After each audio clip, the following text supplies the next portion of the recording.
해외에 나가서 여러분 혹시 좀 곤란한 일을 이렇게 겪어본 적이 있습니까? 특별히 말이 통하지 않아 가지고 막 답답하기도 하고 곤란하기도 하고, 해외에 이렇게 오래 산 분들은 그런 일들을 자주 초창기에 경험하기도 하는데요. 물건 하나를 사려고 해도 그 나라 말이 통하지 않으면 어떻게 말해야 될지, 또 이 물건이 좀 설명을 해달라고 해도 그 말할 줄도 모르고 들을 줄도 모르고, 또 은행이나 그런 곳에 가서 어떤 업무를 보려고 하더라도 그 절차들이 좀 복잡하거든요, 외국인들은. 그럴 경우에 이게 소통이 되지 않으면, 말이 되지 않으면 상당히 불편하고 어렵습니다. 거기에다가 그 나라 가서 문화생활을 좀 해보려고 영화나 드라마를, 또 언어 공부도 할 겸 이렇게 보았는데 전혀 내용이 무슨 내용인지도 모르고 상상 속으로만 드라마를 이렇게 보거나 영화를 본다면 영화나 드라마는 정말 재미없을 것입니다. 신앙생활을 하면서 왜 내 신앙생활이 이렇게 건조하지? 왜 재미가 없지? 그 중에 중요한 이유 중에 하나는 바로 이 기도의 문제가 있습니다. 왜 그러냐면 기도도 하나님과 우리 사이의 언어거든요. 어떤 분은 이 기도를 하나님과 우리의 대화다라고 그렇게 이야기합니다. 대화라고 이야기한다면 기도는 하나님과 우리 사이에 꼭 필요한 언어라는 거예요. 그래서 기도의 대가 E.M. 바운즈도 기도는 인간의 말을 초월하는 영적 언어다, 기도를 영적 언어라 그렇게 이야기하고, 기도는 단순한 요청이 아니라 하나님과 친밀하게 교제하는 행위다. 하나님과 친밀하게 교제하는 행위. 그래서 기도를 영적인 언어라고 하고, 하나님과 친밀하게 교제할 때 필요한 것이 바로 이 기도다라고 그렇게 이야기합니다. 만약 이 기도를 모른다면 외국인이 그 나라의 언어를 모르기 때문에 그 나라의 그 삶이, 일상이 불편하고 재미가 없는 것처럼 기도를 모른다는 것은 우리의 신앙생활에도 동일하게 재미가 없거나, 혹은 또 기도를 모른다는 건 하나님과의 그런 관계가 깊어질 수가 없습니다. 뿐만 아니라 기도 없는 신앙의 성장도 어렵습니다. 주변에, 여러분 주변에도 요즘은 종종 그런 분들을 보는데요, 언어가 잘 되지 않아 가지고 좀 어려움을 겪는 분들이 계세요. 특별히 다문화 가정에 우리 아이들에 대한 어떤 조사가 하나가 있었는데요, 이 가정의 아이들의 한국어 능력과 그 능력에 비추어서 학습 능력과 이 적응력, 이 두 가지를 이렇게 조사를 해봤더니 한국의 능력 수준에 따라서 학습 능력이 달라지더라는 거예요. 그리고 사람들과의 관계나 사회 적응력이 달라지더래요. 그러니까 언어가 잘 된 우리 아이들은 그 학습 능력도 훨씬 좋고, 그리고 다른 사람들과 관계, 또 한국 사회에서 적응해내는 이 적응력들이 상당히 높은데, 이 한국어 능력이 충분하지 않은 그런 아이들은 학습 능력도 현저하게 떨어지고 다른 사람들과의 관계도 어렵다라는 그런 조사가 있었습니다. 마찬가지로 이 기도 역시도 하나님과 우리 사이의 대화이고 언어라면 이 기도의 그 능력이 우리 신앙을 성장하게 할 수도 있고, 또 그렇게 하지 못하게 할 수도 있다는 것입니다. 또 우리 영적인 관계, 우리 믿음의 사람들과의 관계나 하나님과의 관계에 있어서 이 기도의 수준에 따라서 친밀감이 있는 그런 삶, 하나님과 친밀하게 그렇게 보내는 사람이 있는가 하면 그렇지 못한 그런 사람이 있다는 것입니다. 즉 기도가 우리 신앙생활에 생동감을 더해주기도 하고 또 즐거움이 되기도 하고, 예수를 믿는 게 참 재밌구나라고 하는 그런 중요한 요소 중에 하나라는 것입니다. 오늘 본문은 중요한 이 본문에 등장하는 한 사람의 솔로몬인데요, 솔로몬의 말기에 몇 가지 문제들이 있고 솔로몬이 그렇게 아름답게 마무리하지는 못했지만, 솔로몬이 왕이 되었을 때 초창기 솔로몬의 모습을 보면 그가 얼마나 기도를 많이 했는지를 알 수가 있습니다. 그는 왕이 되어서 가장 먼저 한 일이 하나님 앞에 일천번제 예배를 드리는 동시에 하나님 앞에 기도를 했었죠. 특별히 이 많은 부, 그 다음에 명예, 왕으로서의 권위를 달라고 기도한 것이 아니라 백성들을 잘 다스릴 수 있도록 듣는 귀를 허락해 달라고, 백성들을 잘 재판할 수 있도록 그런 지혜의 마음을 달라고 하나님 앞에 그렇게 기도했죠. 기도는 대화라고 그랬잖아요. 하나님께서 그때 이렇게 반응하셨대요. 열왕기상 3장 10절입니다. 솔로몬이 이것을 구하며 지혜를 구하며 그 말씀이 주의 마음에 하나님의 마음에 든지라. 그가 기도했을 때 하나님께서 그 이야기를 듣고 마음이 흡족하셨다라고 그렇게 이야기합니다. 오늘 본문도 여러분이 읽어보셔서 알겠지만 바로 기도에 대한 내용입니다. 특별히 이 다윗의 꿈이 하나가 있어요. 가장 중요한 꿈이 하나가 있었죠. 성전을 건축하는 일이었는데 다윗 때는 그것을 하지 못하고 솔로몬 때 이 성전을 건축하게 됩니다. 그리고 성전을 온전하게 다 건축하고 나서 이제 하나님 앞에 이렇게 일종의 이 건축 예배, 입당 감사 예배를 하나님 앞에 이렇게 드리는 것입니다. 그래서 먼저 언약궤를 갖다가 성전 안으로 이렇게 옮기고 그리고 하나님 앞에 간절히 기도하는 그런 장면이 역대하 6장입니다. 그러니까 오늘 본문의 앞의 내용이 언약궤를 성전으로 옮겨놓고 하나님 앞에 일종의 간절히 기도한 장면이 바로 본문 앞에 6장입니다. 그 결과 하나님은 놀라운 방법으로 응답하셨는데요. 7장에만 보더라도 몇 가지 사실을 알 수가 있습니다. 첫 번째로 솔로몬이 하려던 모든 일을 형통하게 하셨대요. 11절에 보면 그가 이루고자 하는 일을 다 형통하게 이루었다. 하나님 앞에 온전히 기도를 드리고 나왔더니 하나님께서 그가 하는 모든 일을 형통하게 하셨다. 두 번째로는 하나님께서 그 성전을 친히 거룩한 성전으로 7장 12절에 보면 내 기도를 듣고 이곳을 택하여 내 성전으로 삼겠다. 기도를 듣고 그 성전을 하나님이 거하실 처소로 삼았다는 거예요.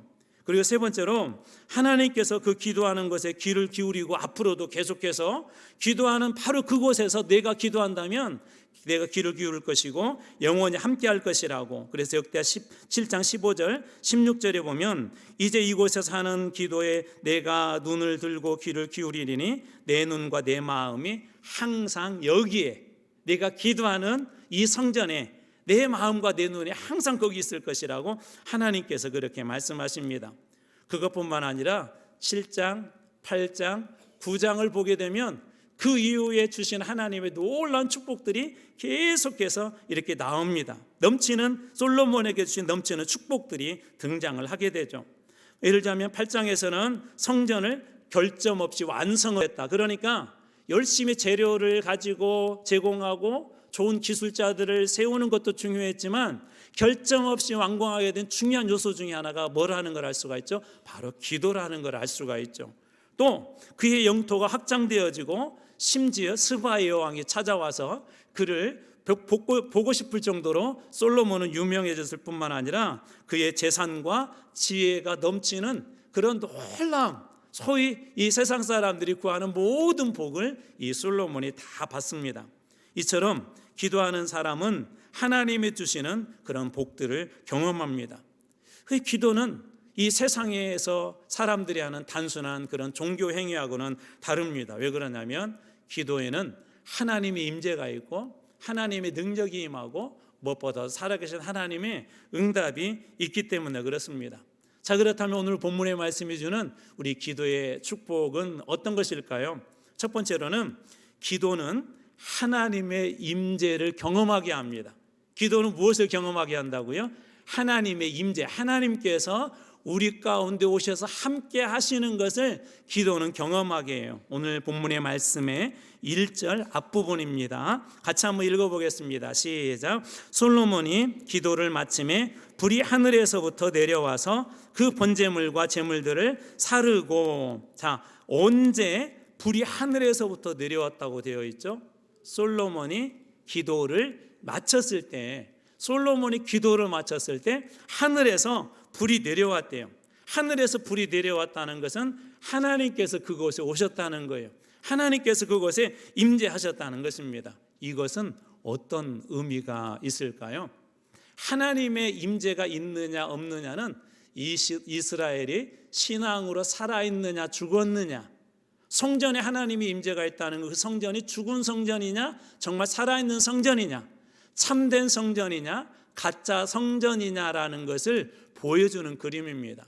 하나님의 임재가 그곳에 있었다는 것은 솔로몬이 멋있게 지은 이 성전이 하나 살아계신 하나님의 진짜 집, 살아계신 하나님의 임재가 있는 진짜 성전이 되었다는 것이죠. 하나님의 임재가 없으면 죽은 것입니다. 우리 예배는 누구한테 드리는 것이죠? 그렇죠. 역시 늘 이 좌측이 조금 똑똑하신 것 같아요. 예배는 누구한테 드리는가? 하나님께 드리는 것이죠. 그런데 하나님께 드리는 예배인데 하나님이 계시지 않는다고 생각해 봐요. 조금 극단적으로 한번 비유를 들어볼까요? 여러분의 부모님이 요즘 그 환갑은 거의 안 하니까 한 8순 정도 이렇게 잔치를 하는데, 우리 부모님 8순 잔치 할 거라고 이렇게 말씀드려놓고는 부모님이 계시지 않는 8순 잔치를 할 수는 없잖아요. 그렇죠? 주인공이 누구예요? 부모님이시란 말이에요. 예배의 주인공은 하나님인데 하나님께서 예배 가운데 계시지 않는다면 여러분, 이게 참된 예배일까요? 찬양은 누구에게 드리는 거죠? 우리 로이만 대답해 보세요. 다른 분들은 다 알고 로이만 모르는 것 같아요. 찬양은 누구한테 드리는 거예요? 그렇죠. 하나님께 드리는 것이죠. 그런데 하나님께 드리는 찬양인데 그 찬양 가운데 하나님이 계시지 않는다면 그 찬양은 죽은 찬양이죠. 예배는 하나님께 드리는 건데 그 예배 가운데 하나님이 계시지 않는다면 그 예배도 죽은 예배입니다. 하나님께서 정말 실제적으로 성전이라는 이름은 가지고 계시는데 성전에 계시지 않는 그런 일도 있었어요. 에스겔서 10장 18절입니다. 여호와의 영광이 성전 문지방을 떠나서, 에스겔 시대예요. 하나님의 성전이라고 하는데 그곳에 누가 계셔야 되죠? 그러면 하나님이 계셔야 되는데 하나님이 그 성전에 계시지 않고 성전을 떠나버렸대요. 하나님께서 그것을 참된 성전으로 받으시지 않으셨던 것이죠. 하나님의 임재가 떠나버리면 성전은 더 이상 성전이 아닙니다. 그런데 이 하나님의 임재를 우리 가운데 불러일으키는 중요한 영적인 축복의 도구 중에 하나가 뭐냐면 바로 기도라는 것입니다.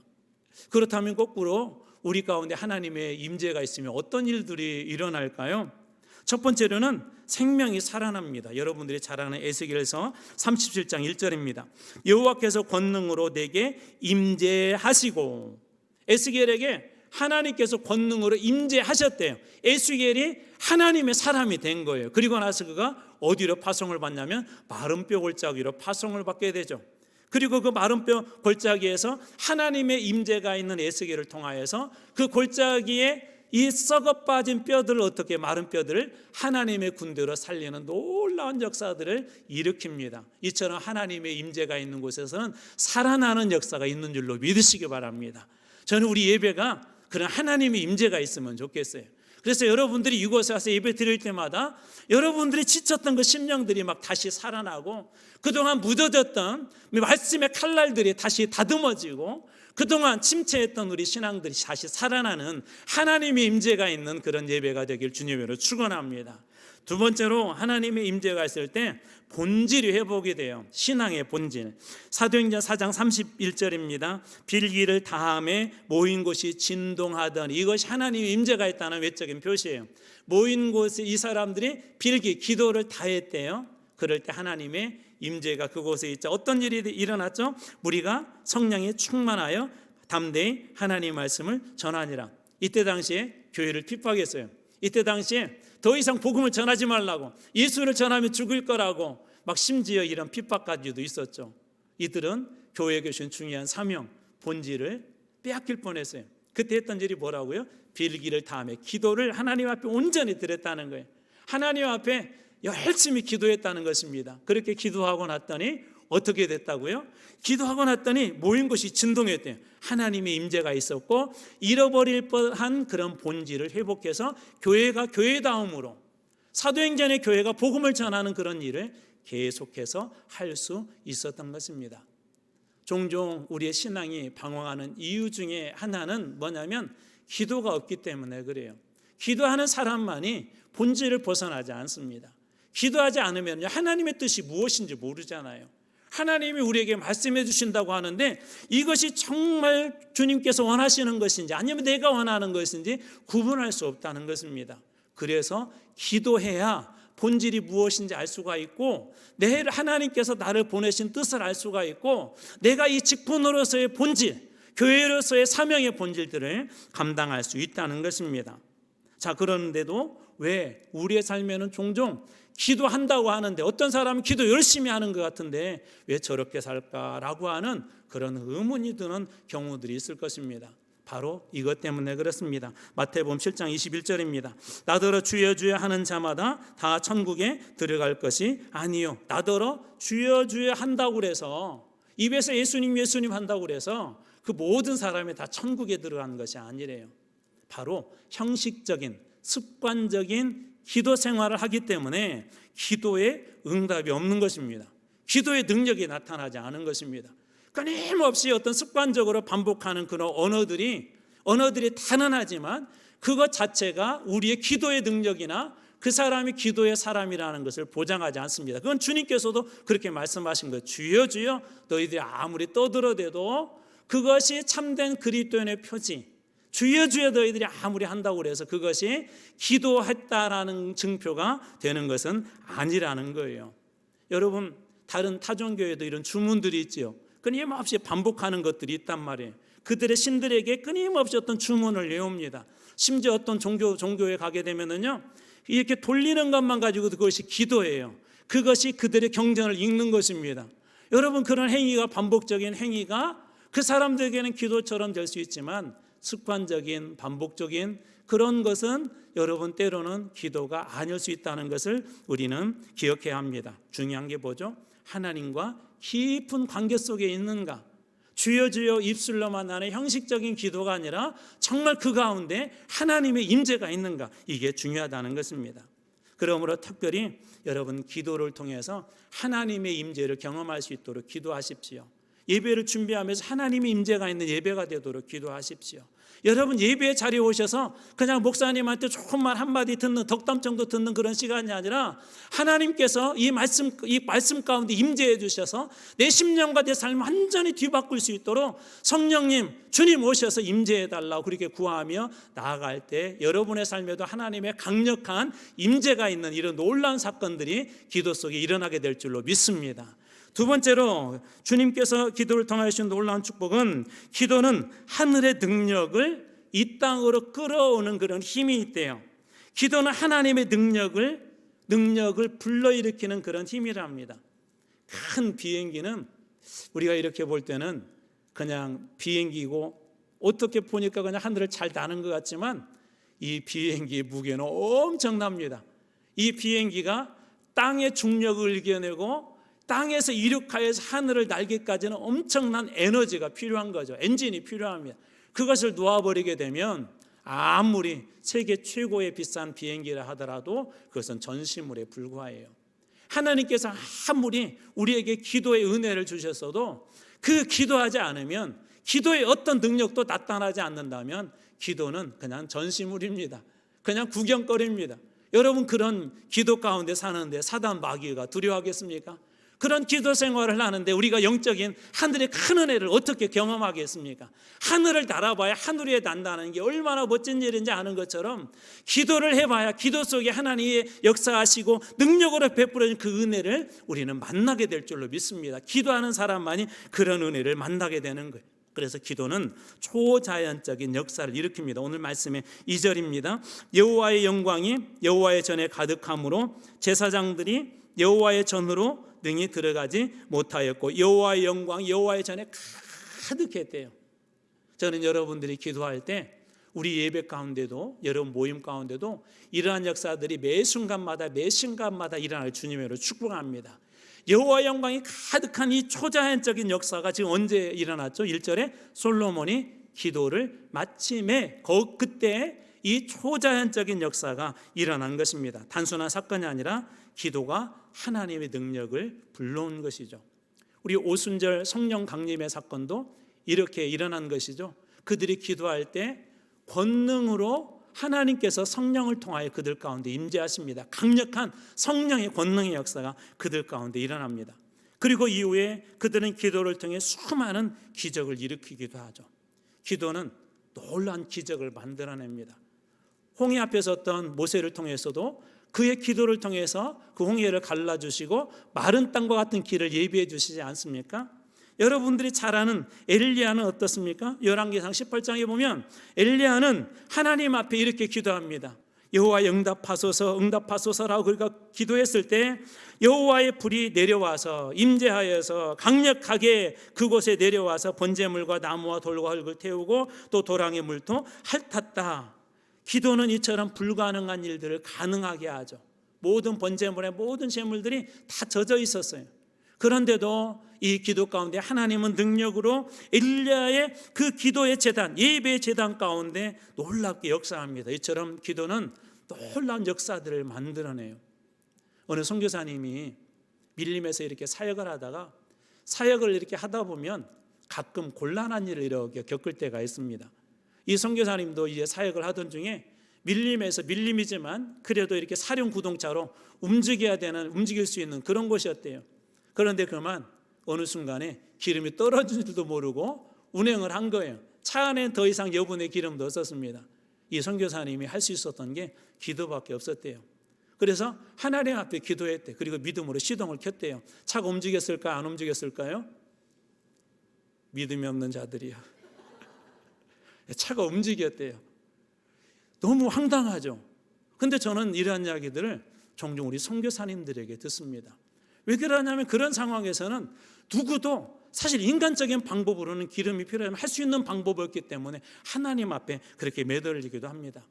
어느 개척교회 목사님이, 개척교회는 대부분 힘들죠. 그렇죠. 특별히 물질적인 부분들도 너무나도 힘든 교회들이 많아요. 한 달 매달 이렇게 임대료를 내야 되는데 임대료를 내지 못하는 그런 교회도 있습니다.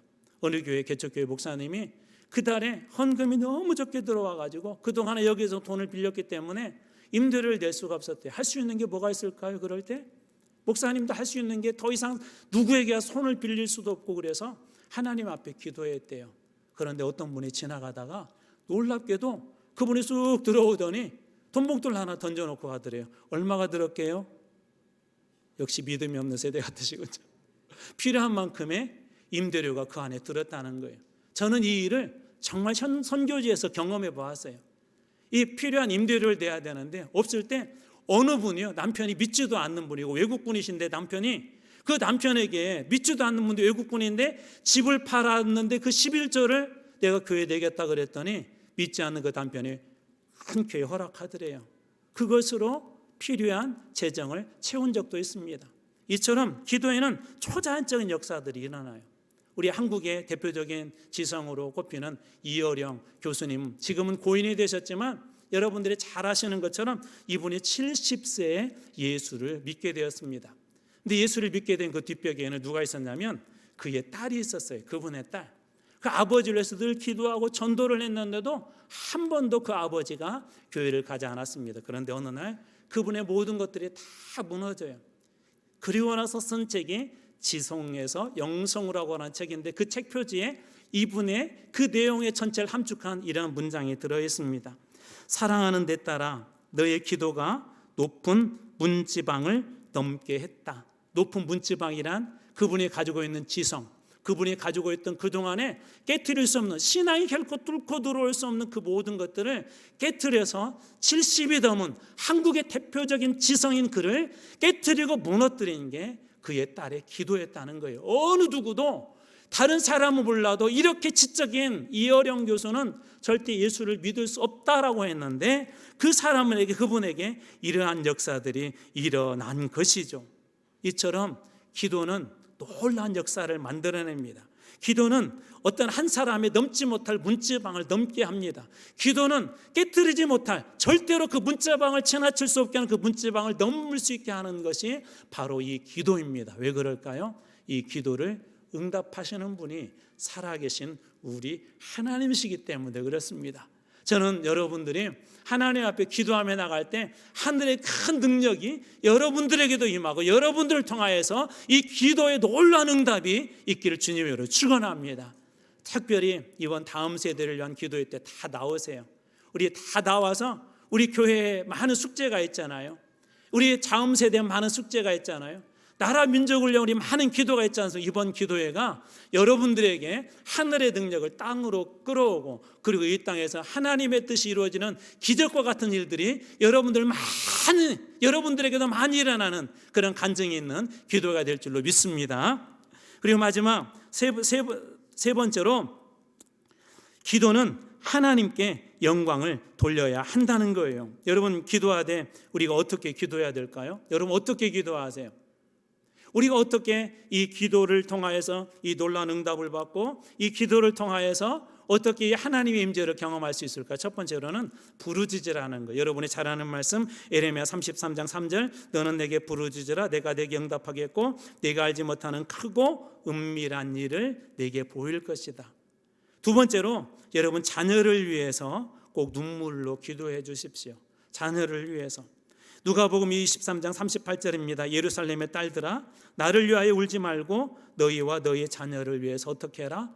울어라. 여러분, 기도하는 부모의 자녀는 결코 실패하지 않습니다. 눈물로 자녀를 위해서 기도하는 그 부모는 그 자녀를 결코 잃지 않습니다. 세 번째로 여러분, 기대하며 기도하세요.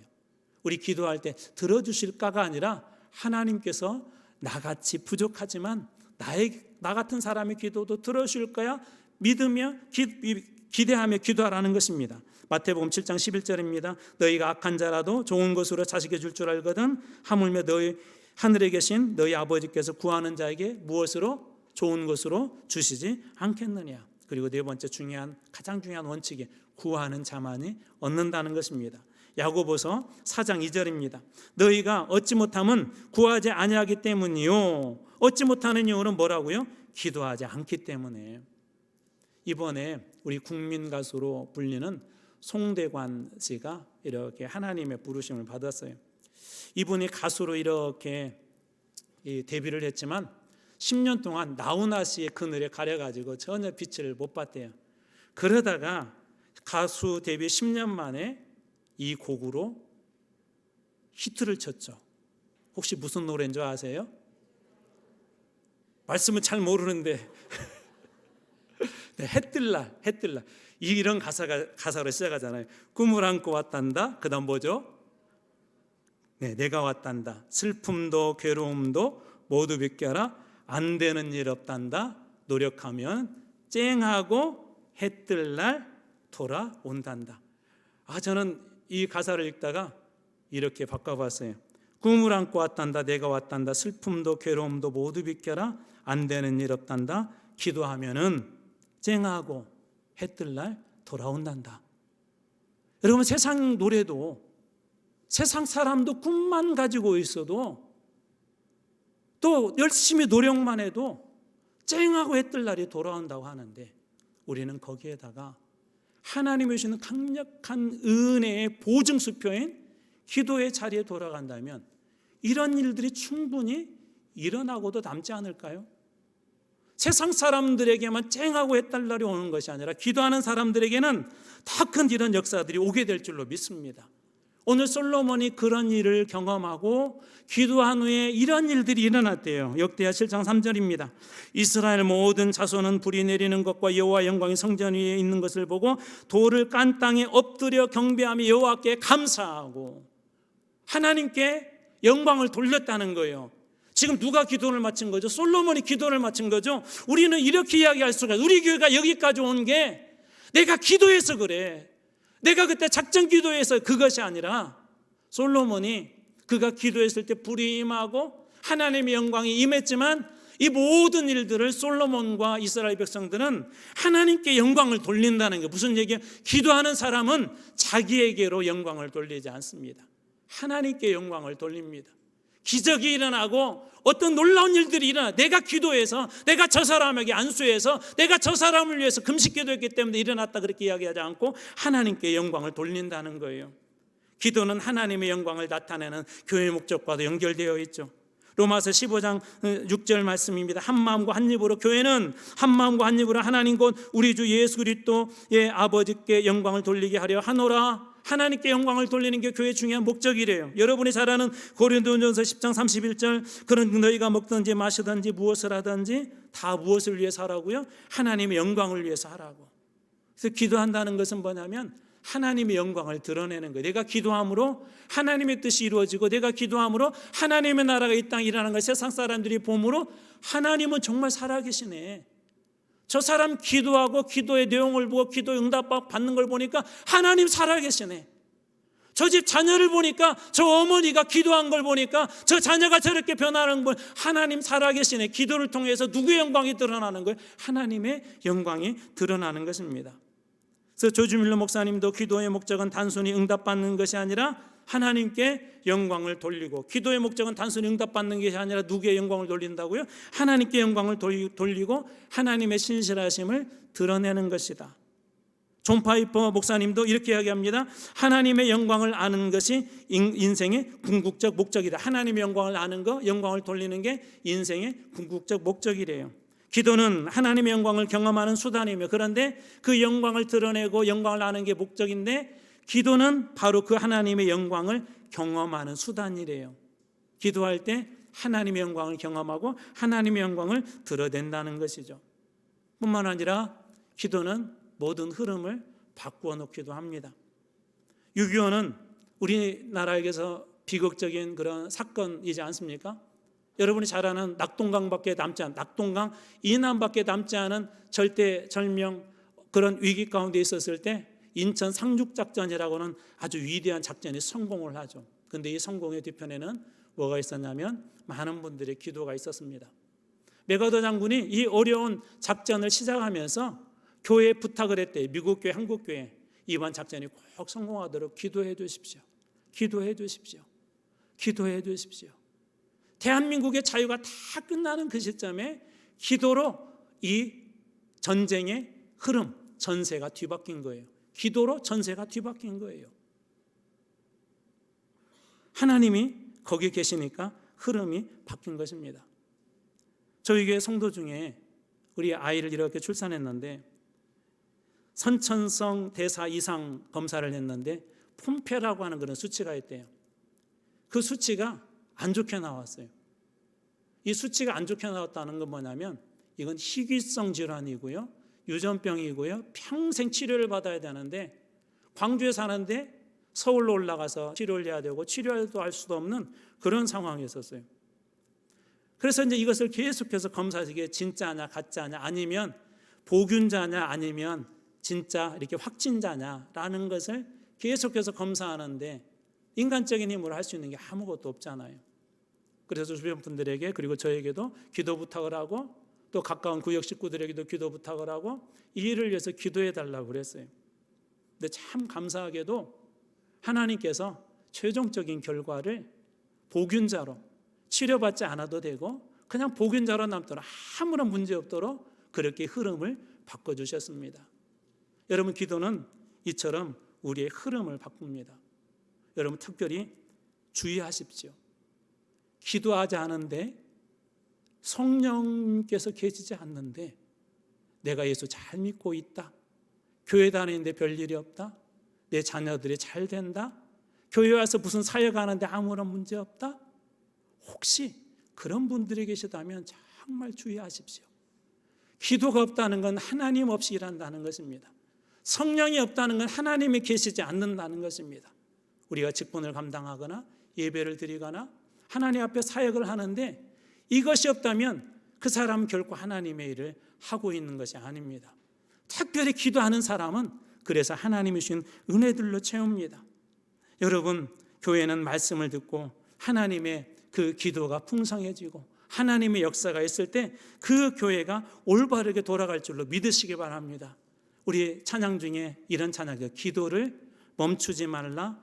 눈앞의 상황이 마음을 눌러도 그 다음에 이렇게 가사가 이어져요. 원망하지 말라. 저들은 너의 입술을 보고 있다. 저들은 너의 입술을 보고 있다. 너의 입을 지켜라. 기도를 멈추지 말라. 그리고 이 찬양의 마지막은 이렇게 맺습니다. 바로 역전되리라. 바로 역전되리라. 기도가 흐름을 바꾼다는 거예요. 여러분, 삶 속에 이런 놀라운 역사를 이루기를 원하십니까? 다시 기도의 자리에 나오십시오. 특별히 새벽 기도의 자리에 오십시오. 우리 다음 주에는 다음 세대 특별 기도에 나오셔서 여러분의 인생을 다시 한번, 영적 흐름을 다시 한번 바꿔보십시오. 교회가 정말 다시 살아서 이 땅에 진정한 소망이 세상 사람들이 볼 때 교회에 있음을 보여주는 기도의 능력을 회복하는 여러분들 다 되시길 주님의 이름으로 축원합니다. 기도하겠습니다.